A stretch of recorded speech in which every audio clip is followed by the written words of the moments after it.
बिस्मिल्लाहिर्रहमानिर्रहीम इय्याका नअबुदु व इय्याका नस्तईन।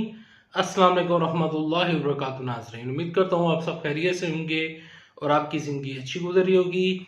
मैं हूँ आपका मेज़बान अमाद मजीद और आप देख रहे हैं यूट्यूब चैनल 48 घंटे रह गए। और फिर डॉक्टर शाह मसूद का जो उन्होंने लास्ट प्रोग्राम किया, उस प्रोग्राम का अहवाल, उस प्रोग्राम में उन्होंने एक ऐसी खबर ब्रेक की जो कि मेरे ख्याल में वो खबर ठीक नहीं है।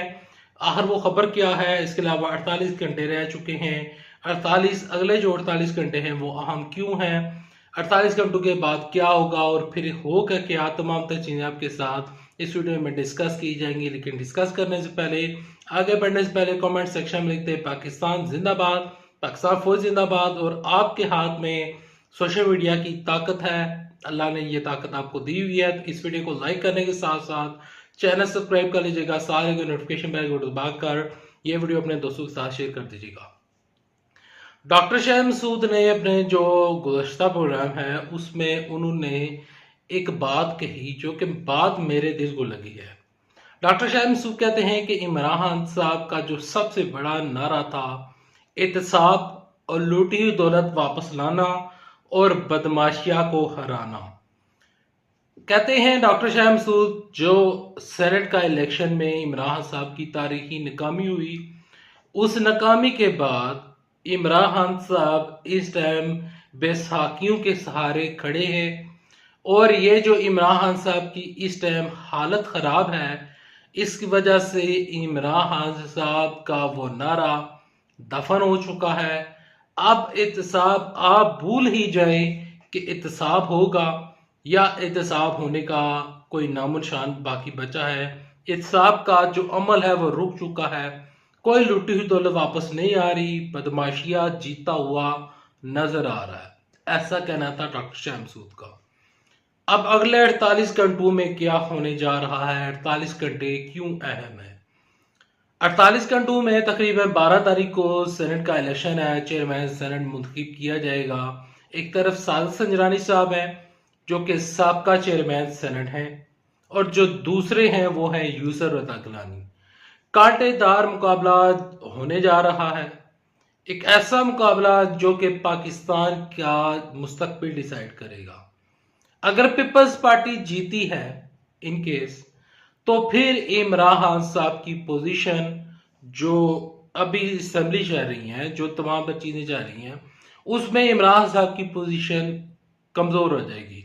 इमरान खान साहब जो कुछ करना चाहेंगे वो कर नहीं पाएंगे।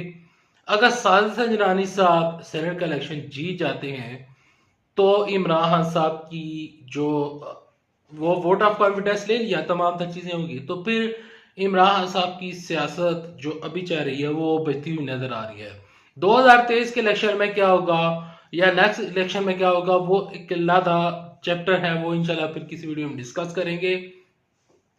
इस टाइम की जो इतलात हैं और जो इस टाइम तक खबरें आ रही हैं, वो खबरें ये हैं कि सादा संजरानी साहब वो खुद को एक उम्मीदवार, एक मजबूत उम्मीदवार, एक मजबूत कैंडिडेट समझते हैं। वो बाकायदा तौर पर ओपनली कह रहे हैं कि जो मुस्लिम लीग नून के 7 ऐसे अरकान हैं और अरकीन हैं जो कि उनके साथ ये तमाम तर अलाइंस करेंगे और उनको ही वोट डालेंगे, ऐसा कहना है साजिद संजरानी साहब का। और दूसरी जानब जो यूसर रज़ा गिलानी है, और जो कल खबर आई थी मौलाना गफूर हैदरी की, वो खबर क्या आई थी और तमाम तर चीज़ें, उस खबर की हकीकत क्या है, वो इंशाल्लाह नेक्स्ट वीडियो में डिस्कस करेंगे। अभी आते हैं कि जो डॉक्टर शाह मसूद ने कहा कि इमरान खान साहब जो हैं उनकी पोजीशन कमज़ोर हो चुकी है और एहतसाब का अमल ख़त्म हो चुका है और एहतसाब होता हुआ नज़र नहीं आ रहा। सबसे पहले एक चीज़ मैं कहना चाहता हूँ कि पाकिस्तान की फ़ौज, पाकिस्तान के अदारे और इमरान खान साहब एक ही पेज के ऊपर मौजूद हैं। जनरल कमर बाजवा हर जगह पर कहते हैं कि वो जो मुंतखब हुकूमत है वो उसका साथ देंगे। देखिए, डॉक्टर शाह मसूद कहते हैं कि निज़ाम नहीं चलेगा। तकरीबन निज़ाम 3 साल से चल रहा है। डॉक्टर शाह मसूद ने कहा कि इत्तेसाब का अमल रुक गया। तो मैं जिस इमरान खान साहब को जानता हूं, या इमरान खान साहब को जितना मैंने पढ़ा, जितना देखा, या जितना उनके बारे में सुना, उस लिहाज से, और जितना भी इमरान खान साहब जो हैं वो एक उनके जो एसाब हैं वो काफ़ी ज़्यादा मजबूत हैं। अगर उनका बैकग्राउंड, उनका माजी, उनका हाल देखें तो हमें एक चीज़ वाज़े तौर पर नज़र आती है कि इमरान खान साहब ने जब 178 वोट लिए तो उसके बाद इमरान साहब कहते हैं कि मैं इन लोगों को नहीं छोड़ूंगा।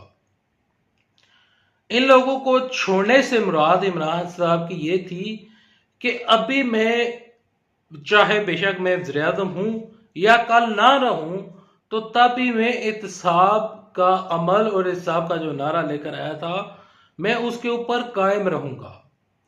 एहतसाब हो क्यों नहीं पा रहा, ये सबसे बड़ा एक क्वेश्चन मार्क है।